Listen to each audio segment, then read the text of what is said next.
ಧರ್ಮಸ್ಥಳ ಫೈಲ್ಸ್ನಲ್ಲಿ ಆಗಿರುವಂತಹ ಬೆಳವಣಿಗೆ 5 ಜಾಗಗಳ ನಂತರ 6ನೇ ಜಾಗದಲ್ಲಿ ಮೂಳೆಗಳು ಪತ್ತೆಯಾಗಿರುವಂಥದ್ದು. ಹಾಗಂತ ಹೇಳಿ ಕನ್ಕ್ಲೂಷನ್ಗೆ ಬರುತ್ತೆ. ಮೂಳೆ ಸಿಕ್ಕ ಬೆನ್ನಲ್ಲೇ ಪಾಯಿಂಟ್ 6ರಲ್ಲಿ ಈಗ ಮಣ್ಣು ಅಗೆಯುವಂಥ ಕೆಲಸವನ್ನು ಮಾಡ್ತಾ ಇದ್ದಾರೆ. ಸ್ಥಳದಲ್ಲಿ ಮತ್ತಷ್ಟು ಆಳಕ್ಕೆ ಇಳಿತಾ ಇದ್ದಾರೆ. ಸ್ಥಳಕ್ಕೆ ಊಟವನ್ನು ಈಗ SIT ಅಧಿಕಾರಿಗಳು ತರಿಸ್ಕೊಂಡಿದ್ದಾರೆ. ಕಾರಣ ಜಾಗದಿಂದ ಹೋಗೋದು ಬೇಡ ಅಂತ. ಮೂಳೆ ಸಿಕ್ಕ ಬೆನ್ನಲ್ಲೇ ಪಾಯಿಂಟ್ 6ನಲ್ಲಿ ಈಗ ಮತ್ತೊಂದಿಷ್ಟು ಮಣ್ಣು ಅಗೆಯುವಂಥ ಕೆಲಸವನ್ನ ಮಾಡ್ತಾ ಇದ್ದಾರೆ. 15-20 ವರ್ಷಗಳ ಹಿಂದೆ ಇರುವಂಥದ್ರಿಂದ ಕೆಲವೊಂದಿಷ್ಟು ಮಣ್ಣು ಆಳಕ್ಕೆ ಹೋಗಿರ್ಬೋದು, ಕುಸಿದಿರ್ಬೋದು, ಮೂಳೆಗಳು ಕೆಳಗಡೆ ಹೋಗಿರ್ಬೋದು. ಹಾಗಾಗಿ ಇನ್ನೊಂದಿಷ್ಟು ಆಳ ತೆಗೆದು ನೋಡೋಣ ಅಂತ ಹೇಳಿ 1-2-3 ಅಡಿ 4 ಅಡಿಯವರೆಗೂ ಕೂಡ ಕೆಳಗಡೆಗೆ ಮಣ್ಣು ಅಗೆದು ನೋಡುವಂಥ ಕೆಲಸವನ್ನ ಮಾಡ್ತಾ ಇದ್ದಾರೆ. ಅಲ್ಲಿ ಏನಾದರೂ ಸಂಪೂರ್ಣವಾಗಿ ಇಡೀ ಅಸ್ಥಿಪಂಜರ ಸಿಗುತ್ತಾ ಅಥವಾ ಕೇವಲ ದೇಹದ ಕೆಲವು ಮೂಳೆಗಳು ಮಾತ್ರ ಈಗ ಲಭ್ಯವಾಗಿದೆ, ಸಂಪೂರ್ಣವಾಗಿ ಮೂಳೆಗಳು ಅಲ್ಲಿ ಲಭ್ಯವಾಗಿಲ್ಲ. ಸಿಕ್ಕಿರುವಂಥ ಕೆಲವು ಮೂಳೆಗಳನ್ನು ಈಗ ಸಂಗ್ರಹವನ್ನು ಮಾಡಿಟ್ಕೊಂಡು FSL ಟೀಮ್ ತೆಗೆದುಕೊಂಡು ಹೋಗುವಂಥ ಕೆಲಸ ಮಾಡುತ್ತೆ. ಅದಾದ ನಂತರ ಅದು ಗಂಡ ಹೆಣ್ಣ ಅನ್ನುವಂಥದ್ದು ಅಧಿಕೃತವಾಗಿ ಈಗ ಸದ್ಯಕ್ಕೆ ಹೇಳ್ತಾ ಇರುವಂಥದ್ದು ಅದು ಗಂಡಿನ ಮೂಳೆ ಅಂತ ಹೇಳ್ತಾ ಇದ್ದಾರೆ. ಬಟ್ ಅದು ಕನ್ಕ್ಲೂಷನ್ಗೆ ಬರೋದು ಬೇಡ. ಈಗ ಅದು FSLನವರು ಟೀಮ್ನವರು ಅದನ್ನು ಹೇಳಿದಾಗ ನೋಡೋಣ. ಮಗದೊಂದು ಕಡೆಗೆ ಅಲ್ಲಿರುವಂಥ ಮಣ್ಣೇನಿದೆ ಆ ಮಣ್ಣನ್ನು ಕೂಡ ಸಂಗ್ರಹವನ್ನು ಮಾಡ್ತಾರೆ. ಕಾರಣ ವಿಷ ಕೊಟ್ಟು ಏನಾದರೂ ಸಾಯಿಸಿದ್ದಿದ್ರೆ ಅಲ್ಲಿ ಏನಾದರೂ ಅದರ ಲಭ್ಯತೆ ಇರಬಹುದಾ ಅಂತ ಹೇಳಿ ಅದನ್ನು ಕೂಡ ಸಂಗ್ರಹ ಮಾಡ್ತಾರೆ.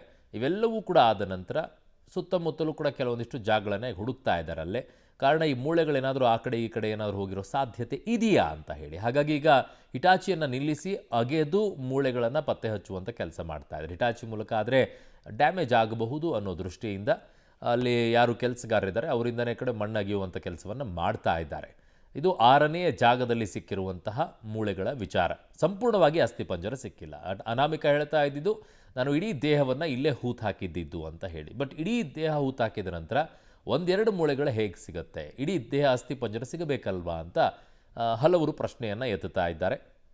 ಅದನ್ನೇ ಈಗ SIT ಅವರು ಹುಡುಕಾಡುವಂಥ ಕೆಲಸ ಮಾಡ್ತಾ ಇದ್ದಾರೆ. ಮೃತಪಟ್ಟಿದ್ದು ಹೇಗೆ, ಸಹಜ ಸಾವೋ ಅಸಹಜ ಸಾವೋ ಅನ್ನುವಂಥದ್ದನ್ನು ಪತ್ತೆ ಹಚ್ತಾರೆ. ಇಡೀ ಅಸ್ಥಿಪಂಜರ ಸಿಕ್ಕಾಗ ಹೇಳಬಹುದು.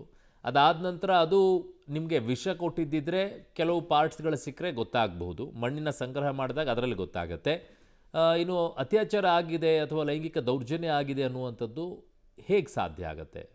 ಓಕೆ, ನನ್ನ ಸಹೋದ್ಯೋಗಿ ಸುಖಪಾಲ್ ನನ್ನ ಸಂಪರ್ಕಕ್ಕೆ ಸಿಗ್ತಾ ಇದ್ದಾರೆ. ಸುಖಪಾಲ್, ಈಗ ಇವತ್ತು ಇಡೀ ದಿನ ಇದೇ 6ನೇ ಪಾಯಿಂಟ್ನಲ್ಲೇ ಇನ್ನೂ ಹುಡುಕಾಟವನ್ನು ನಡೆಸ್ತಾರಾ? ಹೇಗೆ ಇನ್ನೂ ಎಷ್ಟು ಆಳದವರೆಗೂ ಕೂಡ ಹೋಗ್ತಾರೆ?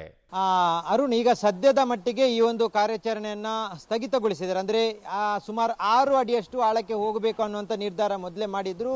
ಅದರ ಜೊತೆಗೆ 3 ಅಡಿ ಹೋಗುವಂಥ ಸಂದರ್ಭದಲ್ಲೇ ಸಿಕ್ಕಿರುವಂಥದ್ದು ಮೂಳೆಗಳು. ಹಾಗಾಗಿ ಆ ಬಳಿಕ ಏನಾದರೂ ಅದರ ಉಳಿದ ಭಾಗಗಳು ಸಿಗುತ್ತಾ ಅನ್ನುವಂಥ ಹಿನ್ನೆಲೆಯಲ್ಲಿ ಮತ್ತೆ ಆಳಕ್ಕೆ ಹೋಗಿದ್ದಾರೆ. ಆಳಕ್ಕೆ ಹೋದಂಥ ಸಂದರ್ಭದಲ್ಲಿ ಈಗ ಸುಮಾರು 6 ಅಡಿಯಷ್ಟು ಹೋದಂಥ ಸಂದರ್ಭದಲ್ಲಿ ಏನೂ ಸಿಗಲಿಲ್ಲ. ಹಾಗಾಗಿ ಮಹಾಜರು ಮಾಡುವಂಥ ಪ್ರಕ್ರಿಯೆಯನ್ನು ಈಗ ಮುಂದುವರಿಸಿದ್ದಾರೆ. ಈಗ ಸದ್ಯ ಮಹಾಜರು ಮುಂದುವರೆದಿರುವಂಥದ್ದನ್ನು ನೀವು ಇಲ್ಲಿ ಗಮನಿಸಬಹುದು. ಈ ಒಂದು ಸ್ಥಳ ಏನಿದೆ ಇಲ್ಲಿ ಮಹಾಜರು ಮಾಡುವಂಥ ಪ್ರಕ್ರಿಯೆಗಾಗಿಯೇ ಈಗ ಸಂಪೂರ್ಣವಾಗಿ ಅಲ್ಲಿ ಏನು ಬಟ್ಟೆಯನ್ನು ಅಡ್ಡ ಕಟ್ಟಿ ಸಂಪೂರ್ಣವಾಗಿ ಯಾವುದೇ ರೀತಿ ಕಾಣದ ರೀತಿಯಲ್ಲಿ ಮಾಡಿದ್ದಾರೆ. ಈಗ ಅದು ಸದ್ಯ ಈ ಪ್ರದೇಶದಲ್ಲಿ ಸಿಕ್ಕಿರುವಂಥದ್ದು ಇದು ಅರಣ್ಯ ಪ್ರದೇಶ, ಅರಣ್ಯ ವ್ಯಾಪ್ತಿಗೆ ಸೇರುವಂಥ ಪ್ರದೇಶ.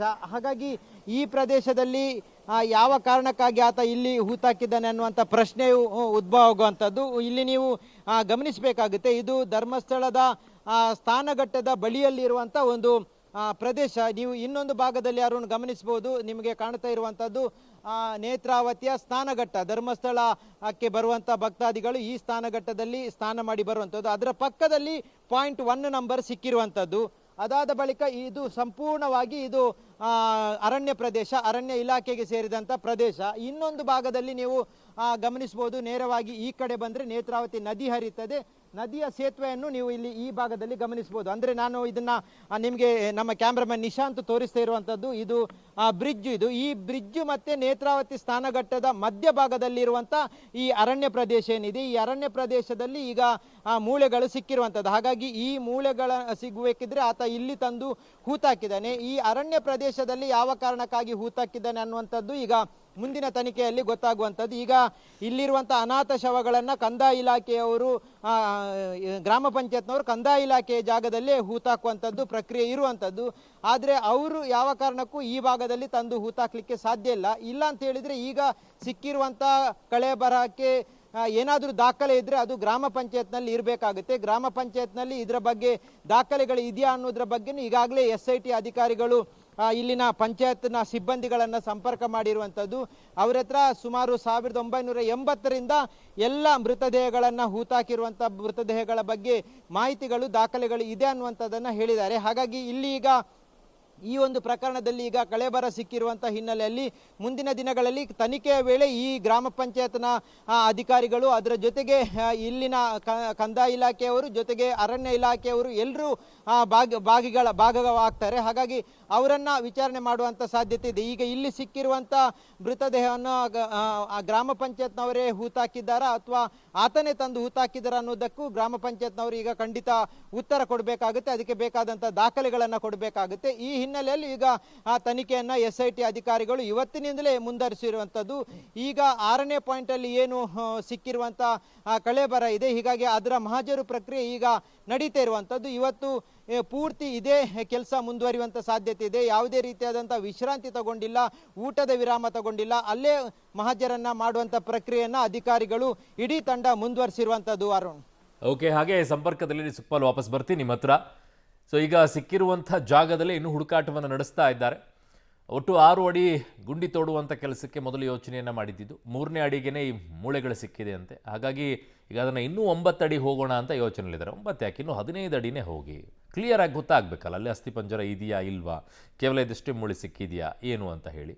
ಅವನು ಹೂತಾಕ್ತಿದ್ದ ಸಮಯ ಯಾವುದು? ರಾತ್ರಿ ಹೋಗಿ ಹೂತಾಕ್ತಾ ಇದ್ದಿದ್ದ, ಹಗಲಿನಲ್ಲಿ ಹೂತಾಕ್ತಾ ಇದ್ದಿದ್ದ? ಯಾಕಂದರೆ ಸ್ನಾನಘಟ್ಟದ ಆ ದೃಶ್ಯವನ್ನು ನೋಡ್ತಾ ಇದ್ವಿ, ಕ್ಲಿಯರ್ ಪಿಕ್ಚರ್ ಸಿಗ್ತಾ ಇದೆ. ಸ್ನಾನಘಟ್ಟ ಮತ್ತು ಬ್ರಿಡ್ಜಿನ ನಡುವೆ ಇರುವಂಥ ಅರಣ್ಯ ಪ್ರದೇಶಗಳಲ್ಲೇ ಈ ಪಾಯಿಂಟ್ಸ್ಗಳನ್ನು ಗುರ್ತು ಮಾಡಲಾಗಿರೋದು, 13 ಪಾಯಿಂಟ್ಗಳು. ಇಲ್ಲಿಗೆ ಹೇಗೆ ಹೋಗ್ತಾ ಇದೆ ಏನು ಅನ್ನುವಂಥದ್ದು ಭಾಳ ಕುತೂಹಲ ಇದೆ.